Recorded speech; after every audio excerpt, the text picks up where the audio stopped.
안녕하세요. 예디야기입니다. 예디야기의 사연을 여러분들에게 읽어드릴 DJ 유진입니다. 구독과 좋아요 꼭 부탁드리며 오늘의 사연 바로 시작할게요. 안녕하세요. 저는 아들 하나 키우고 있는 40대 여성입니다. 현재 간호사로 종합병원에서 일하고 있어요. 가끔씩 틈날 때 이곳에 와서 사연을 듣고는 합니다. 저는 좀 황당한 결혼을 하게 되었는데요. 그 이야기를 한번 해보려고 해요. 저는 어릴 적부터 한 번도 풍족하게 살아본 적이 없었어요. 학교에서 준비해오라는 미술 준비물을 챙길 때도 늘 부모님의 눈치를 봐야 했고, 중고등학교 때 수학여행을 갈 시기가 다가오면 괜히 마음이 불안했습니다. 언제나 돈이 부족해 전전긍긍하시는 부모님과 돈 이야기로 다투시는 부모님 밑에서 자라다 보니 그럴 수밖에 없었어요. 그렇다고 해서 제 가정 환경이 불우했다고 생각하지는 않아요. 엄마는 저를 다정하게 대해주셨고 저에게 물질적으로 잘 챙겨주지 못하는 걸 늘 가슴 아파하셨어요. 아버지는 엄마와는 정반대의 성격이셨어요. 엄마가 다정다감하시다면 아버지는 무뚝뚝하시고 표현이 없으신 분이셨죠. 게다가 가부장적이셔서 엄마와 저에게는 늘 명령조로 이야기하시곤 했습니다. 어릴 때부터 그런 아버지 밑에서 자라서 그런지 그게 당연한 줄로만 알고 지냈어요. 아버지는 무뚝뚝하셨지만 언제나 가정에는 충실하셨던 것 같아요. 친구들이 가끔씩 아버지 이야기를 할 때면 아빠가 밤에 술을 먹고 들어왔다는 둥, 주말에 혼자 낚시를 가셔서 엄마가 화가 나셨다는 둥 그런 이야기를 하고는 했는데 저희 아버지는 언제나 집에만 계셨거든요. 직장과 집만 오고 가는 게 아버지 동선의 전부였어요. 그런 아버지께 불만은 없었습니다. 그래도 아버지 덕에 먹고 자고 입고 하는 거라 생각했고 어머니도 늘 아빠에게 감사한 마음으로 살라고 하셨거든요. 저희 아버지는 개장수세요. 학교 다닐 적 직업에는 귀천이 없다고 배웠지만 실제로 사회생활을 하다 보니 그렇지 않음을 깨달았어요. 20살이 되었을 때 처음으로 만난 남자친구에게 아버지의 직업을 이야기했을 때 짐짓 꺼려하는 그 눈빛을 아직도 잊을 수가 없어요. 그리고 조만간 우리가 헤어지겠구나 생각했는데 제 예감은 빗나가지 않았습니다. 아버지의 직업을 말한 후 한두 달 정도 시간이 흘렀을 때 저는 헤어짐을 통보받았어요. 저는 고등학교를 졸업하자마자 간호조무사 자격증을 공부해서 간호조무사가 되었습니다. 어릴 때 엄마를 따라 할머니 병문안을 갈 때면 간호사들이 입는 유니폼이 너무 예뻐 보였거든요. 그래서 간호사에 대한 환상이 있었어요. 제 눈에는 간호사들이 너무 멋있어 보였습니다. 주사 놓는 것도 환자를 돌봐주는 것도 다 멋있어 보였어요. 그래서 한치의 망설임도 없이 간호조무사 시험을 준비하게 된 거였죠. 하지만 제가 정말로 되고 싶었던 건 간호사였어요. 다만 가난한 가정 환경 때문에 부모님께 대학 학비 지원을 해달라는 말은 할 수가 없었어요. 초등학교 때 크레파스나 색연필을 살 때도 필요한 돈도 제대로 얘기하지 못했던 아이였으니 어떻게 제가 대학을 보내달라고 말할 수 있었겠어요. 저는 그냥 제 삶에서 최선의 노선을 선택했다고 생각합니다. 간호조무사가 된 후에는 틈틈이 입시 공부를 했어요. 언젠가는 간호대학에 들어가기 위해 돈을 모았고 공부도 했습니다. 그리고 제가 22살이 되었을 때 저는 대학 학비 정도는 마련했다고 생각했어요. 부족한 학비는 대학을 입학한 후에 아르바이트로 마련하면 되겠다는 계획까지 세웠죠. 그렇게 조금씩 제 꿈에 다가갈 무렵 아버지로부터 뜻밖의 이야기를 들었습니다. 영은아, 네가 올해 몇 살이지? 22이요. 왜요, 아버지? 그럼 너도 이제 시집 가기에 적지 않은 나이네. 선짜리 들어왔는데 나가거라. 저는 놀란 토끼 눈으로 당황을 금치 못했어요. 아버지는 저에게 시집 가기에 적지 않은 나이라고 했지만 그건 순전히 아버지 본인의 생각이셨어요. 22이면 누구라도 결혼하기 이른 나이라고 여기던 시절이었으니까요. 싫다는 저를 앞에 두고 아버지는 저를 계속해서 설득하려 하셨고 저는 그 설득에 끝까지 싫다는 답변을 드렸습니다. 아버지는 제게 서운한 내색을 내비치며 말씀하셨어요.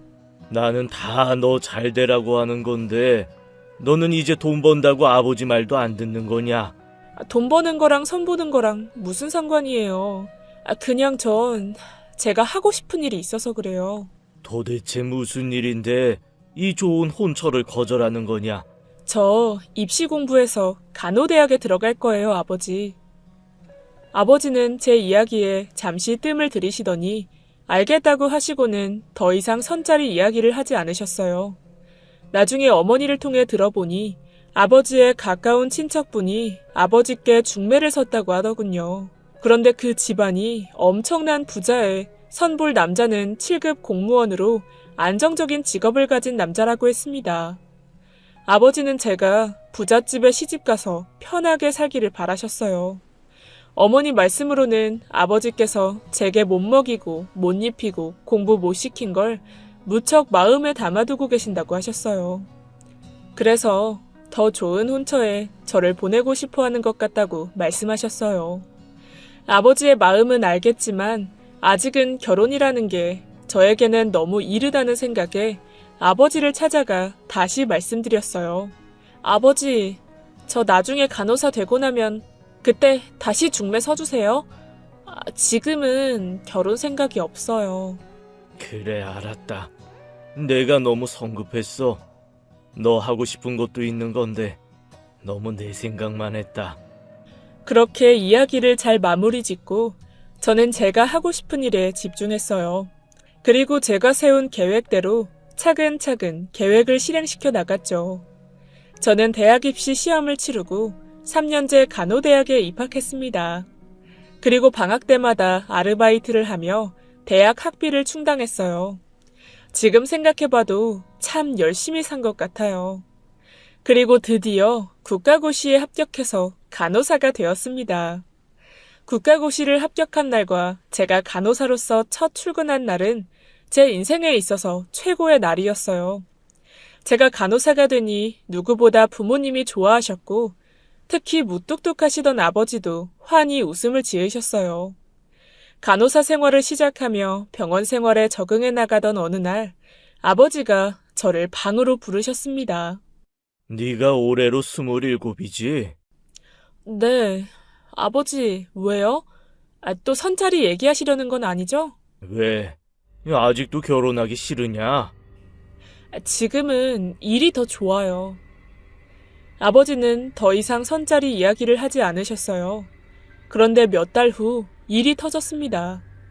아버지는 갑자기 복통을 호소하며 쓰러지셨고 엄마가 119를 불러 아버지를 병원에 데리고 가셨어요. 뒤늦게 저도 연락을 받게 되었죠. 엄마, 아버지 어떻게 되신 거야? 너희 아버지 급성 맹장이라네?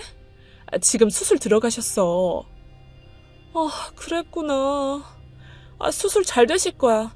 너무 걱정하지 마세요. 이따가 일 끝나는 대로 병원으로 갈게. 그리고 수술실에 나온 아버지를 만나게 되었어요. 아버지, 괜찮으세요? 많이 아프셨죠? 그래, 지금은 괜찮아. 수술 잘 됐대요. 너무 걱정하지 마시고 얼른 회복하세요. 그래, 알았다. 그런데 영은아, 아버지는 갑자기 저를 부르셔서는 갑자기 뜬금없는 말씀을 꺼내셨어요. 영은아, 내가 얼마나 더 살지 모르겠다. 네? 갑자기 그게 무슨 말씀이세요? 아버지, 그냥 맹장 터지신 거예요. 사람이 언제 어떻게 될지 모르는 게 인생이야.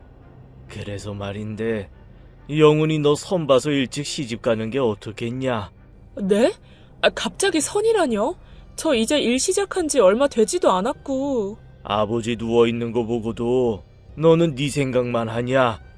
아버지 소원인데 한 번쯤 져주면서 좀 들어주면 안 되냐? 아버지가 눈물 섞인 목소리로 말씀하시는 바람에 저는 마지못해 그 자리에서 허락하게 되었어요. 아버지는 그제야 마음이 좀 편해지셨는지 다음 날 어딘가로 연락을 하는 듯 했고 아주 일사천리로 선짜리 약속을 잡으셨습니다. 영은아, 오늘 잘하고 와라. 언제는 가벼운 마음으로 만나고 오라면서요. 그래도 기왕 갔다 오는 거 잘 보여서 나쁠 거 없으니 하는 말이지. 알겠어요. 제가 알아서 할게요. 아버지는 건강관리 잘 하고 계세요. 그렇게 저는 한 커피숍에서 그 남자와 마주 앉게 되었어요. 첫인사를 나누고 서로 어색함을 풀어내려고 이런저런 말들이 오고 갔어요. 그 사람은 마른 체형에 큰 눈이 도드라져 보이는 사람이었어요. 그 남자는 저의 간호사라는 직업이 멋지다며 칭찬을 하고 간호사 일이 힘들지 않냐는 그런 일상적인 이야기를 나눴어요. 그 사람과의 대화가 조금은 무료해질 무렵 그 남자가 충격적인 이야기를 했습니다. 5년 전에 만나기 싫다고 하셨는데 지금은 왜 마음이 변하신 거예요? 네? 그게 무슨 말씀이세요? 저희 5년 전에 선볼 뻔했는데 영은 씨가 거절하셨잖아요. 제가 놀란 표정을 짓고 있자 그 남자는 이어서 말했어요. 혹시 제가 누군지 모르셨던 거예요? 네.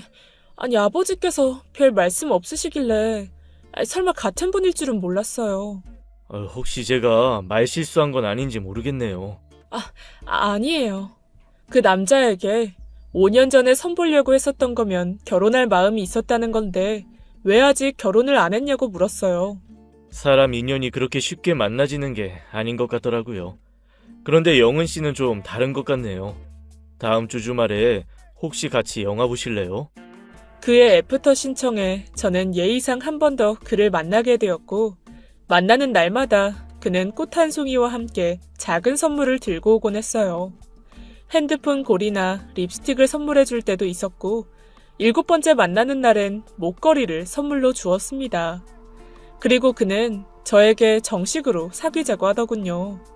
저도 그가 싫지 않았어요. 그때는 그 남자가 제 인연이라고 생각했거든요.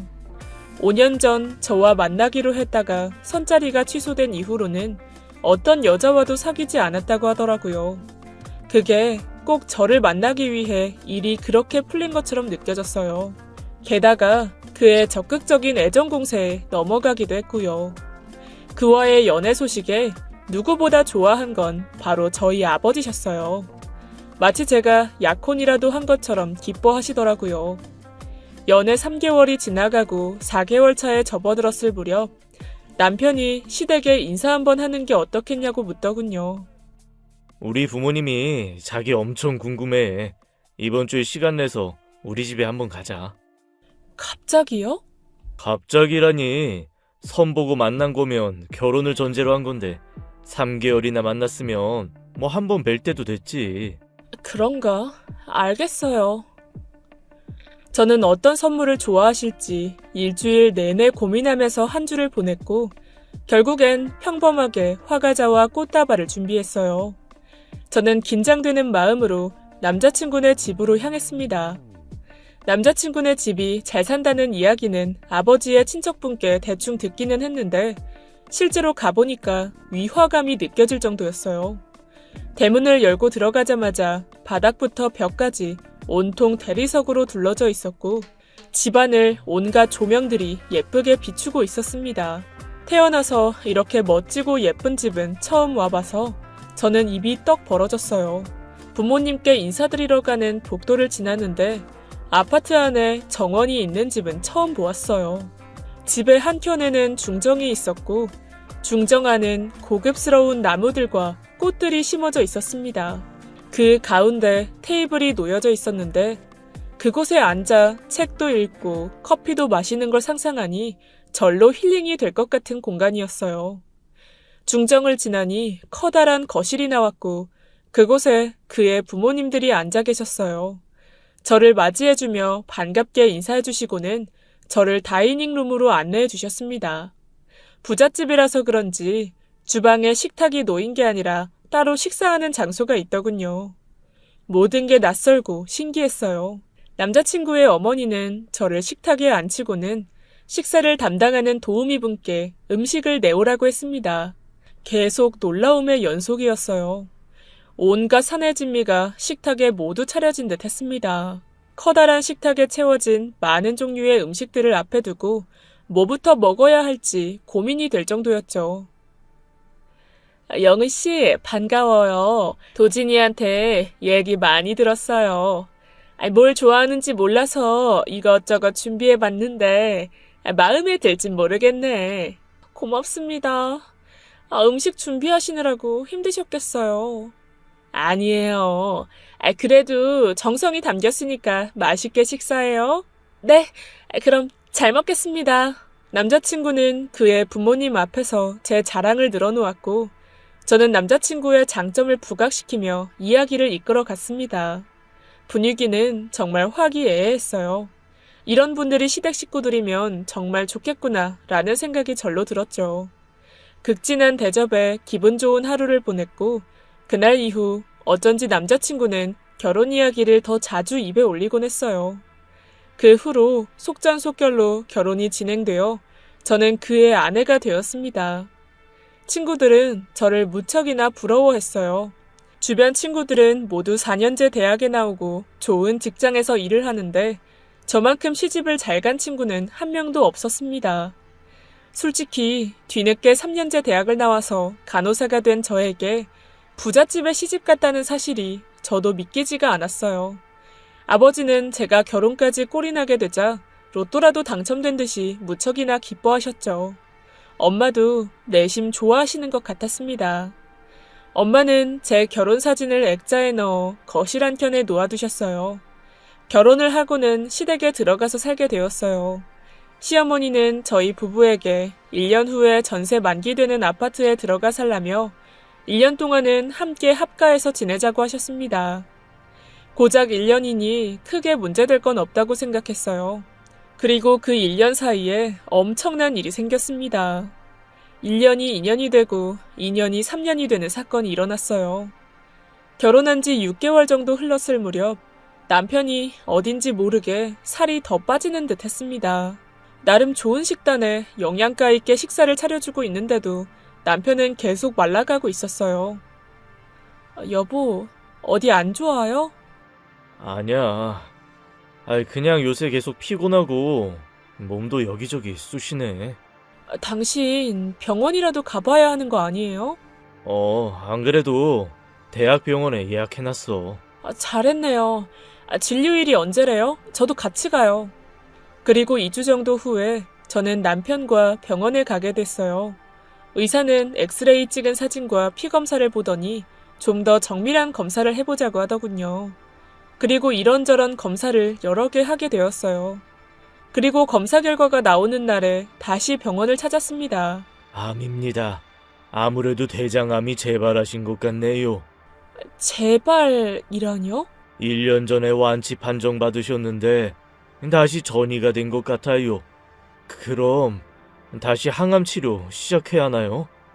네, 일정 잡아드릴 테니 나가셔서 설명 들으시면 됩니다. 저는 청천벽력 같은 소식에 너무 충격을 받아 머리가 멍해지는 기분이었어요. 결혼한 지 겨우 6개월이 지났는데 남편이 암이라니, 게다가 재발이라니, 너무 황당하고 어이가 없고 충격적이라 남편에게 무슨 말을 어떻게 물어봐야 할지도 모르겠더군요. 저는 집으로 돌아오는 차 안에서 남편에게 물었어요. 여보, 이게 어떻게 된 거예요? 당신도 아까 들었잖아. 언제 암에 걸렸었던 거예요? 암에 걸린 지는 좀 됐어. 한 6, 7년 정도? 그럼 나랑 만나기 5년 전에 이미 암 치료 중이었던 거예요? 남편은 대답이 없더군요. 어떻게 이런 중요한 사실을 얘기를 안 할 수가 있어요? 당신 만나기 전에 이미 완치 판정 받았고 이제는 괜찮아질 줄 알았지. 저는 복잡한 감정에 눈물이 흘렀습니다. 집으로 돌아와 시부모님께도 이 사실을 알리게 되었어요. 어머님, 남편 암이래요. 아이고, 세상에. 어머님, 왜 남편이 대장암이었던 거 말씀 안 하셨어요? 완치 판정 받았는데 그걸 굳이 너한테 이야기를 해야 되는 거니?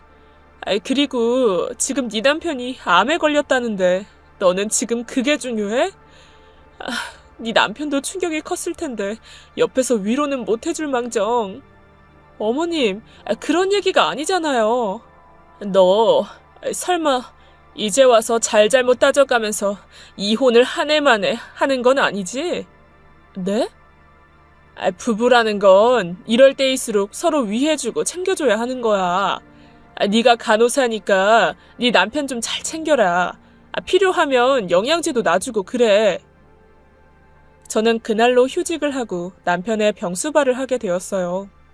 항암 치료를 시작하니 남편은 급격히 체력이 떨어졌고 저는 남편의 체력을 올리기 위해 온갖 애를 썼습니다. 남편이 먹고 싶다는 건 그때그때 구해서 입에 넣어줬고 근육이 빠지지 않게 매일 함께 팔짱을 끼고 산책을 하고 걸었어요. 결혼하자마자 남편이 암에 걸린 사실은 황당했지만 어쨌든 제가 선택한 사람이고 제 남편이니 제가 병수발을 드는 게 당연하다고 생각했어요. 항암 치료를 3차까지 했을 때 남편이 말하더군요. 당신이 간호사라니 나 당신이 너무 의지된다. 내 옆에 있어줘서 고마워. 저는 정말 최선을 다해서 병수발을 했습니다. 저희 부모님께도 이 사실이 전해지면서 남편과 저를 무척 걱정하시더군요. 저는 씩씩한 척을 하며 부모님 걱정을 덜어드리려 애를 썼어요. 아버지는 저에게 이럴 줄 알았으면 이런 집에 시집 안 보냈을 거라며 후회하시는 듯 했습니다. 매일 산책하고 좋은 음식들을 챙겨 먹다 보니 남편은 점점 몸이 좋아졌고 항암 약도 잘 맞는지 암 크기도 눈에 띄게 줄어들어 있었어요. 저는 정말 하늘에 감사하며 희망의 끈을 놓지 않았습니다. 그리고 꽤 오랜 세월이 지나 남편은 또다시 완치 판정을 받게 됐어요. 시어머니는 저에게 늘 애써줘서 고맙다고 했어요. 완치 판정을 받고 난 후 저희 부부는 분가를 하기로 했어요. 저는 남편 건강이 좋아진 후 다시 병원에 복직을 하게 되었어요. 남편과는 결혼한 지 5년 만에 아이도 생기게 되었죠. 모든 일이 다 잘 풀리는 것만 같았습니다. 그런데 분가를 며칠 앞둔 어느 날 저는 충격적인 이야기를 듣게 되었어요. 그날은 제가 나이트 근무를 하는 날이라 오후까지 잠을 자고 있던 날이었어요. 자고 일어나 거실로 나갔는데 시누이가 와 있는지 시어머니와 대화를 나누는 소리가 들려왔어요.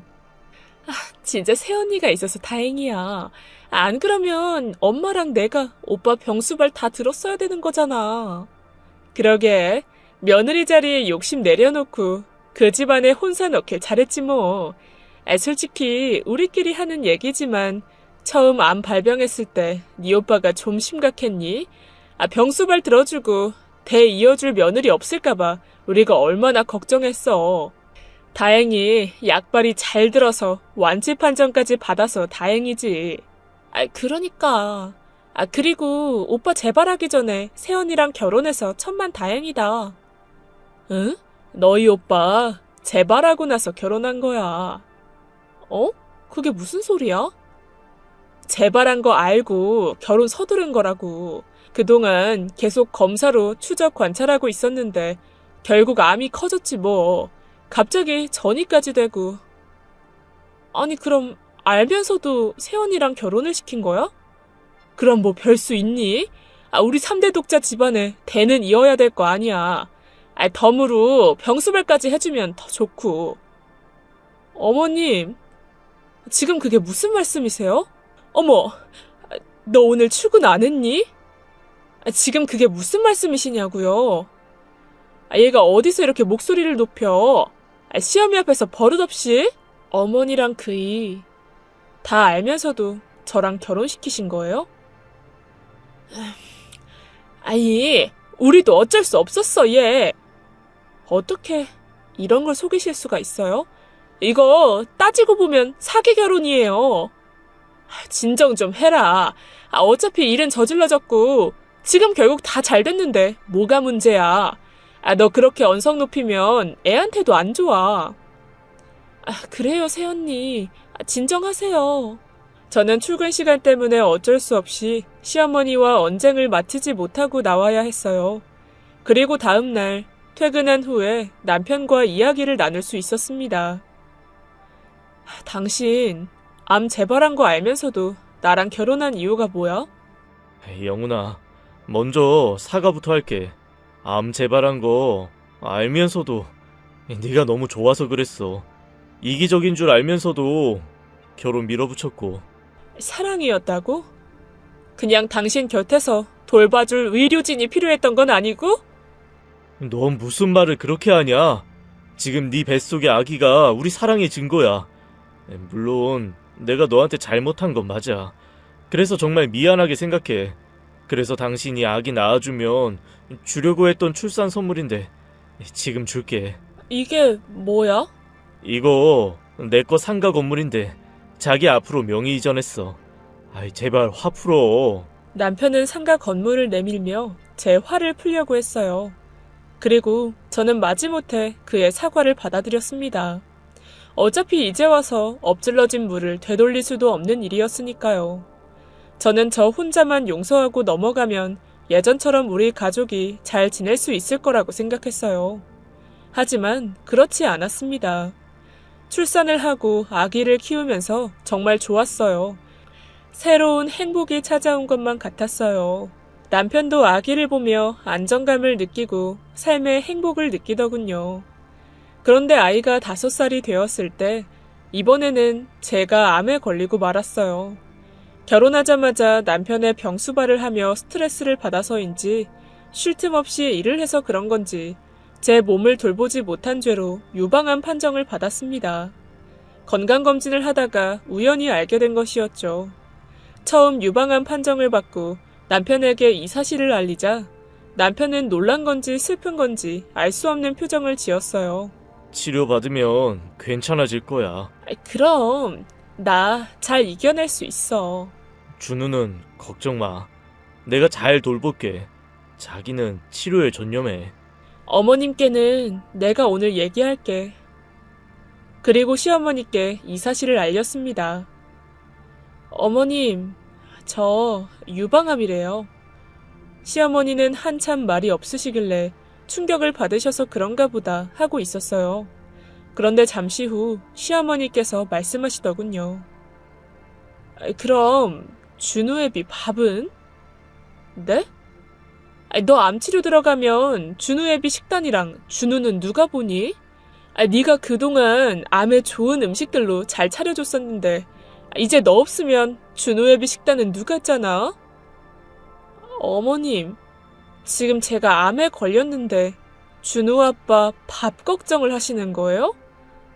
아니, 암에 걸린 건 걸린 거고 현실적으로도 생각해야지. 준우 애비가 지금은 멀쩡해도 또 언제 다시 재발할지 알 수가 없잖아. 그러니 내가 걱정 안 하게 생겼니? 어머니, 그뿐이니? 준우는 또 어쩔 거야? 설마 준우 내 차지 되는 거 아니야? 어머님, 어떻게 그런 말씀을 하실 수가 있으세요? 내가 뭘 어쨌다고 그러니? 저 어머님이랑 10년을 알고 한 집에서 5년을 살았어요.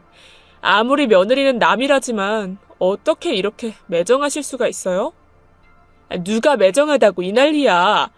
너 그 상가 건물 받았으면서 매정이라는 말이 나오니? 세상에 나 같은 시어머니가 어딨니? 아니, 그럼 네가 암 걸렸으면 내가 울고 짜고 그래야 된다는 거야? 됐어요. 저 더 이상 어머님이랑 얘기하고 싶지도 않아요. 준우 아빠가 그렇게 걱정되시면 어머님이 밥 차리시면 되겠네요. 저게 아주 암 걸렸다고 눈에 뵈는 게 없나 보네. 저는 시댁에서 나와 집으로 돌아갔고 펑펑 울었습니다.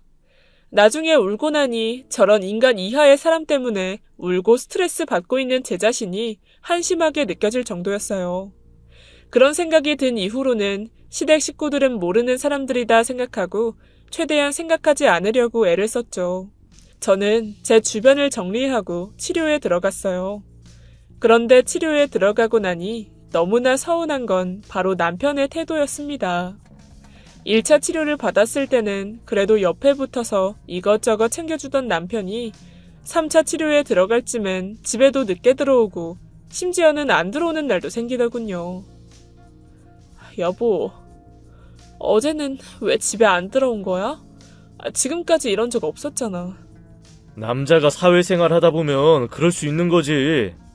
당신 혹시 바람났어? 너 말을 너무 막 던진다. 나도 너 병간호 하느라 힘들어. 나도 좀 쉬고 싶다고. 내가 너 아프다고 맨날 집에만 붙어 있어야 되냐? 당신 진짜 너무 서운하다. 다른 사람도 아니고 당신이 어떻게 이럴 수 있어? 당신 암 재발했을 때 내가 당신한테 어떻게 했는지 잊었어? 아, 또 그 소리. 이젠 그 얘기 듣는 것도 지겹다. 너 언제까지 그걸로 사람 읊어먹을래? 솔직히 나도 할 만큼 한 거 아니야? 자그마치 3년이야. 내가 당신 병수발한 거. 그런데 당신은 고작 3달도 안 돼서 힘들다는 소리가 나와? 아이, 그러니까 평소에 건강관리 좀 잘하지 그랬어. 남편은 화장대 의자를 집어던졌고 의자는 그대로 부서지고 말았어요.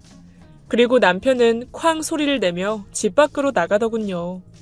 저는 너무 서럽고 억울했습니다. 누구 때문에 내가 이런 병에 걸린 건데 라는 원망하는 마음도 들었어요. 이 억울함을 풀기 위해서는 저는 꼭 살아야 했습니다. 정말 이를 악물고 치료받고 운동하고 몸에 좋다는 음식만 먹었어요. 그렇게 2년간 치료를 받고 암이 많이 사라져 거의 보이지 않는다는 이야기를 들었어요. 그 2년이 제 인생에서 정말 지독히도 힘들고 외로운 시간이었어요. 일상생활에도 문제가 없을 만큼 좋아졌다고 느꼈을 때 저는 남편에게 이혼 서류를 내밀었습니다. 합의 이혼해줘. 그럼 애는? 내가 키울 거야. 그렇게는 안 돼. 당신 집구석이 애를 키울 자격들이나 있어? 우리 집구석이 뭐 어때서? 힘든 일 있으면 나 몰라라 하고 달면 삼키고 쓰면 뱉는 인간들이 당신 집안 식구들 내력이야. 알아? 남편도 할 말이 없는지 대꾸도 안 하더군요. 솔직히 나 암 걸려서 치료할 때 당신 어머니가 우리 준우 봐주기나 했어? 당신은 또 어떻고? 당신 나가서 여자 만나고 다니는 거 내가 모를 줄 알아? 당신 동네 호프집 여자랑 자주 붙어 다닌다고 소문까지 났더라? 이런데도 당신들이 우리 준우를 키울 자격이 있어? 준우까지 무슨 일 생기면 뒤도 안 돌아보고 버릴 사람들이 당신네 족속들이야. 남편은 이번에도 역시나 말이 없었어요. 제 이야기를 다 인정하는 듯 했습니다. 그리고는 순순히 이혼 서류에 도장을 찍어주더군요. 그런데 나중에 알고 보니 그가 도장을 찍어준 이유는 다른 데 있었어요.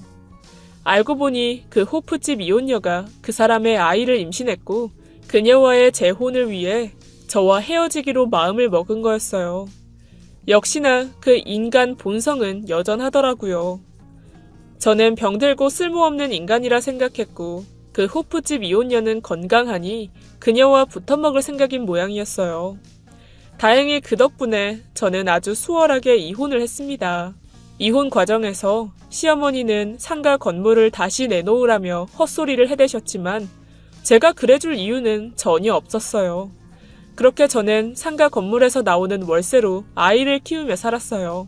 제 부모님은 제가 고생만 하다가 그 집에서 쫓겨나왔다고 생각하셨는지 많이 속상해 하셨습니다. 내가 내 욕심에 널 그 집에 시집 보내서 정말 미안하다. 아니에요. 이게 왜 아버지 잘못이에요. 그 사람들이 나쁜 거지. 미안하다. 저는 부모님 집 근처로 이사를 왔어요. 부모님이 자주 찾아와 아들도 잘 봐주시면서 저는 간호사 일을 계속하게 되었어요. 남편은 이혼 후 그 여자와 결혼을 준비한다는 이야기를 들었어요. 그런데 정말 황당한 사건이 일어났습니다. 결혼을 준비하고 있을 그 사람이 어느 날 갑자기 연락이 온 거였어요. 여보, 잘 지내고 있어? 무슨 일이야? 나 혹시 당신한테 다시 돌아갈 수 있을까? 갑자기 무슨 말도 안 되는 소리야. 당신이랑 헤어지고 나니까 이제야 당신이 얼마나 나한테 소중한 사람이었는지 알았어. 헛소리 할 거면 전화 끊어. 영은아, 나 그 여자랑 헤어질게. 그럼 나 다시 받아줄래? 아니 이제 와서 갑자기 무슨 소리 하는 거냐니까? 그 후 남편의 이야기는 정말 황당하기 그지없었어요. 저와 이혼 후 그 여자와 재혼을 준비하던 그 사람은 또다시 암이 재발한 사실을 알게 되었다더군요. 그리고 남편 이야기를 들어보니 결혼하기로 했던 그 호프집 여자는 남편의 발병 사실을 알고는 서서히 연락을 피하는 눈치였어요. 이야기를 다 들어준 다음 저는 말했습니다. 당신 정말 변한 게 하나도 없네. 역시 사람은 변하지 않는다는 말이 사실인가 봐. 그 여자야말로 당신이랑 정말 잘 어울리네. 달면 삼키고 쓰면 뱉고 끼리끼리 만났으니까 둘이 지지고 볶고 알아서들 해. 다신 나한테 연락해서 내 소중한 시간 뺏지 말고. 영은아, 제발 나 좀 다시 받아주라. 당신보다 나 병수발 잘해줄 사람 이 세상에 없어. 영은아. 저는 대꾸도 않고 전화를 끊어버렸습니다. 전화를 끊고도 여러 번 연락을 해왔지만 저는 모두 수신 거부를 해버렸어요. 그 후 일주일쯤이 지나 전 시어머니로부터 연락이 왔습니다. 준우애미야, 잘 지냈지? 아주머니가 저한텐 무슨 볼일이세요? 얘는 정없이. 시어머니한테 아주머니가 뭐니? 아직 이혼한 지 3달도 안 됐는데. 저 바쁘니까 본론만 얘기하세요. 그게 준우애비가 지금 많이 안 좋아. 계속 너만 찾는다. 너랑 헤어지고 너를 못 잊었는데 자기 좋다는 여자도 헤어지자고 하고 지금 시름시름 앓고 있어. 저기요, 번지수 잘못 누르셨네요. 몸이 안 좋으면 병원에 연락을 해보세요. 저한테 전화하지 마시고요. 예, 전화 끊지 마라. 내가 잘못했어. 내가 너 만나서 무릎 꿇고 빌 테니까 우리 아들 좀 살려다오. 저더러 그 집구석에 다시 들어가서 다시 병수발을 들라고요? 진짜 어이가 없네. 내 거 상가 하나 네 앞으로 돌려줄게. 다시 돌아오면 안 되겠니? 내가 이 나이에 내 아들 병수발을 어떻게 드니? 딸년도 지 오빠 수발 들기 싫다고 해외로 나갔는데. 우리한텐 너밖에 없다. 그 집은 힘든 일 있으면 나 몰라라 하는 게 집안 내력인가 보네요. 어쩌겠어요. 그렇게 생겨먹은 걸. 저 다시 돌아갈 일 없으니까 이제 연락하지 마세요. 그렇게 연락을 끊어버렸고 남편은 1년을 버티지 못하고 세상을 떠났다는 연락을 받았어요. 하지만 전 그의 장례식장에도 찾아가지 않았습니다. 어차피 가봤자 좋은 소리 못 들을 게 뻔했으니까요. 대신 장례식이 끝나고 난 후 따로 그의 유골함을 찾아갔습니다. 그래도 아들 녀석에겐 아빠였으니 아빠가 어디에 모셔져 있는지 정도는 얘기해줘야 될 것 같아서요. 제가 좀 매정해 보일 수 있지만 사람이 너무 크게 데이면 피하게 되더군요. 지금은 아들과 단둘이 잘 살고 있어요. 아들은 나중에 의사가 되는 게 꿈이라고 하네요. 저처럼 환자들을 위해 열심히 일하는 의료진들이 멋져 보인다면서요. 지금은 아들이 공부 열심히 할 수 있게 뒷바라지하고 제 일도 열심히 하면서 잘 지내고 있습니다. 제 이야기는 여기까지예요. 들어주셔서 감사합니다. 지금까지 예디학이었습니다. 끝까지 함께 해주신 여러분 진심으로 감사드리며 저는 내일 이 시간 다시 돌아올게요. 감사합니다.